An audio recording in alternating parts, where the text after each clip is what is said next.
Hope is the most beautiful prison ever built. It shines with gold on the outside, speaks in soft tones, promises rescue, redemption, and relief. But once you step inside, you realize what it truly is. A waiting room for death. Not physical death, but the death of power, movement, and clarity. Because the moment you start hoping, you stop acting. The moment you hope, you hand over control. And Machiavelli, who understood human nature better than most, would warn you of this seductive trap. Hope does not empower the strong. It pacifies them. It is the leash that turns lions into pets. You were taught that hope is strength, that to be hopeful is to be brave, that to never give up on people or outcomes or dreams is noble. But that is the language of the weak, those who have nothing left but the delusion of possibility. Hope is not action. Hope is not planning. Hope is not control. Hope is surrender dressed in perfume. It is a quiet death. And if you want to be unbreakable, you must first kill your hope. That is where real power begins, not in wishing, but in knowing no one is coming. Because once you accept that, once you bury your hope deep in the ground where it belongs, something stronger grows in its place. Certainty. Not certainty of outcome, but certainty of self. You no longer say, I hope it works out. You say, I'll make it work or burn trying. That energy is nuclear. It does not beg. It does not delay. It does not sit in silence waiting for fate to turn its eyes toward you. It gets up, sharpens the blade, and moves forward without asking questions. The man who still hopes cannot lead. He cannot rule. He cannot even protect himself. Why? Because his decisions are infected by fantasy. He waits for loyalty instead of testing it. He forgives betrayal because he hopes they'll change. He tolerates disrespect because he hopes they didn't mean it. Hope makes him soft. It blurs the line between reality and illusion. And in Machiavelli's world, our world, illusion is not innocent. It's fatal. Every tyrant, every manipulator, every false friend relies on your hope. That's what keeps you there. You hope they'll treat you better. You hope they'll finally see your value. You hope the unfair system will reward you if you just keep playing nice. And while you're hoping, they're building. They're moving. They're ruling. Because they're not hoping. They're taking. They've already killed their hope, and now they use yours against you. This is why Machiavelli wrote not to the innocent, but to the rulers. Not to the virtuous, but to the victorious. He knew that to lead, to win, to endure, you must divorce yourself from what should be and marry what is. Hope says, it shouldn't be this way. Power says, it is, now move. One delays, the other dominates. Think of the most dangerous people in history. Not the loudest, not the most emotional, the coldest. The ones who walked into chaos without blinking. Not because they were fearless, but because they had already buried their dreams of how the world should be. They stopped hoping for peace and started mastering war. They stopped hoping for justice and started mastering leverage. They stopped hoping for loyalty and started mastering control. And once you stop hoping, you become that kind of weapon. This is what the weak will never understand. They'll say, but isn't hope what keeps us going? No.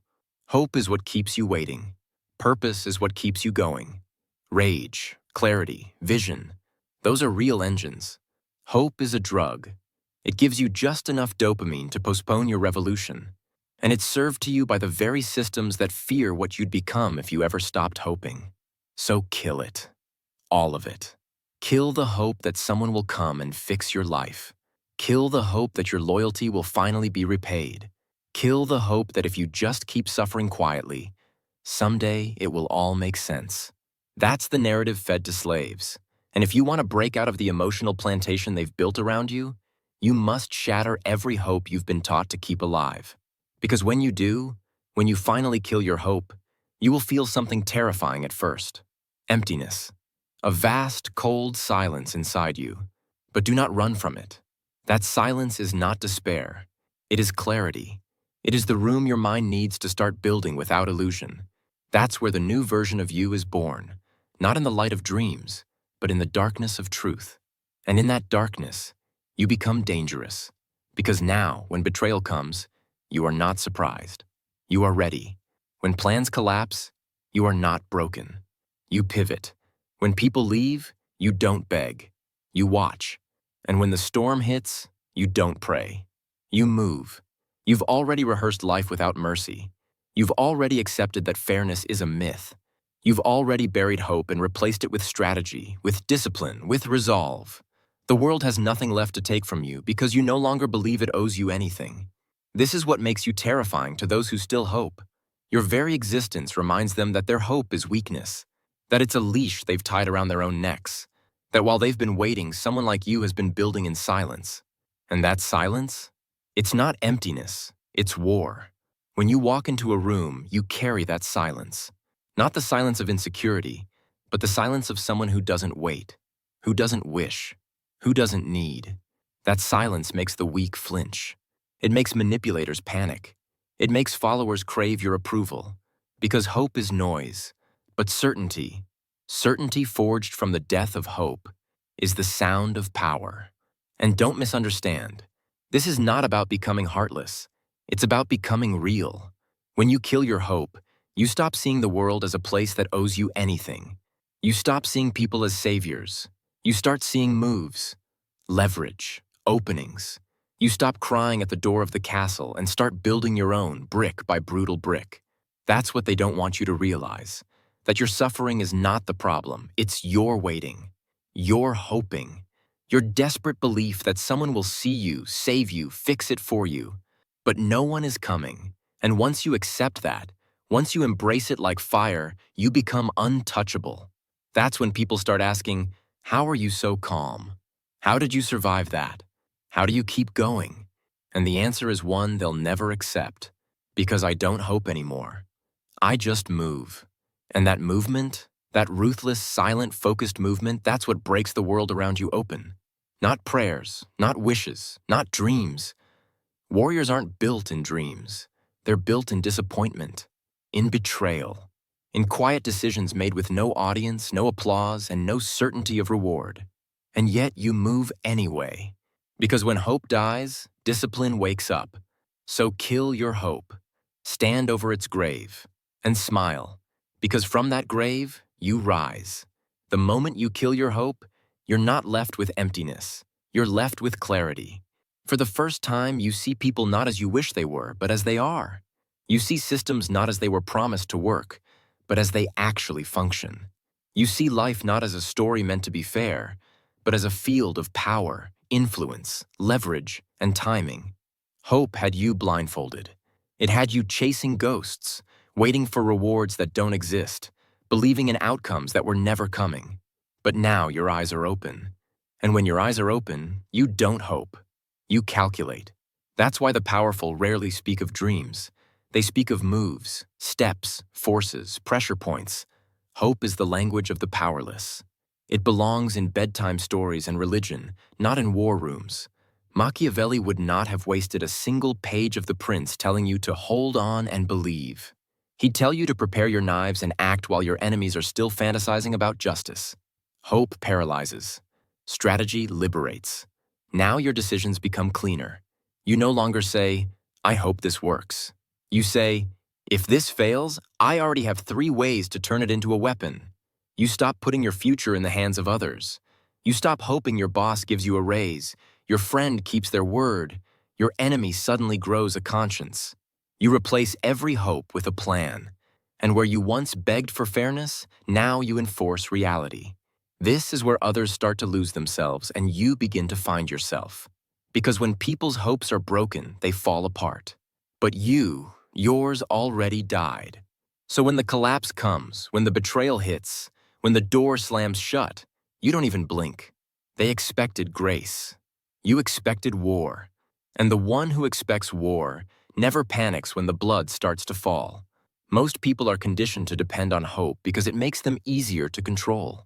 Give them just enough to believe change is coming. Just enough to believe someone's watching over them. And they'll stay compliant. They won't revolt. They won't walk away. They'll wait.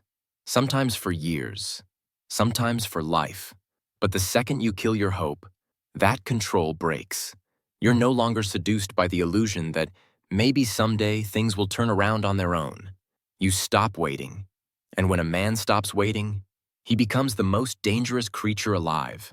You begin to move like a sovereign being, detached, focused, cold in the best way. You listen to others cry about being overlooked while you're building in silence. You hear their endless monologues about what should have been, and you smile because you burned should a long time ago. Now you deal only in what is and what's possible. That is the mindset of a tactician, not a dreamer.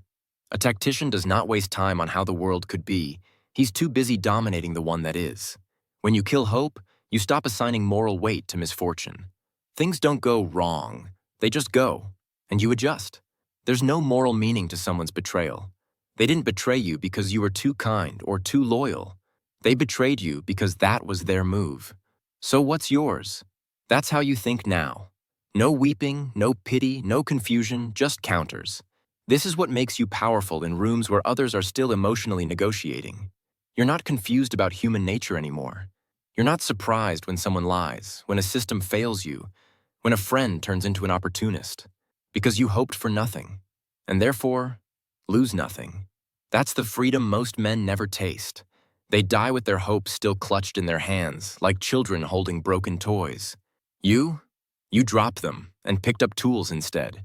Your identity begins to shift too. You no longer see yourself as a good person waiting for the world to catch up.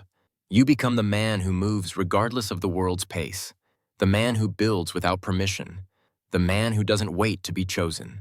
You become, quite literally, the storm that other people were hoping would never come.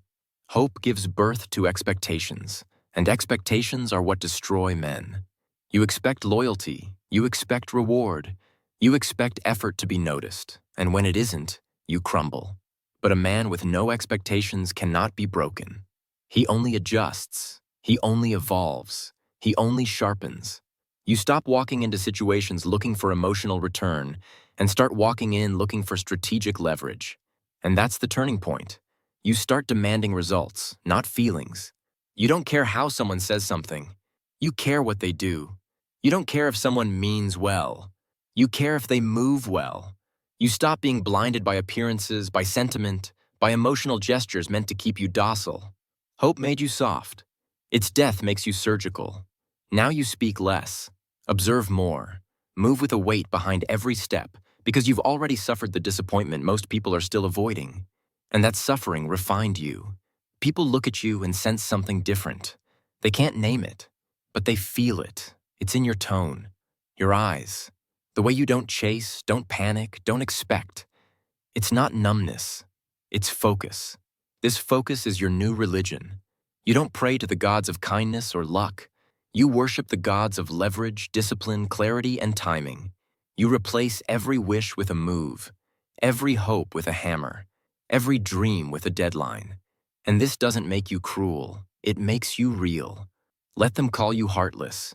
You don't need their comfort. You're not looking to be coddled. You've traded soft words for steel action. And that trade is what will make your enemies regret underestimating you. Now imagine the enemy who still hopes. Imagine them showing up to the same battlefield as you.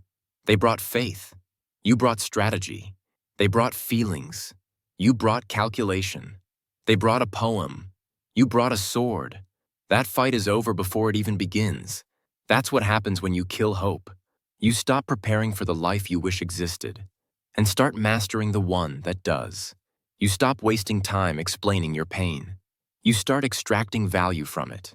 You stop hoping to be chosen. You start becoming the one they must go through. You stop asking for clarity. You become the clarity. And eventually, hope tries to whisper its way back in.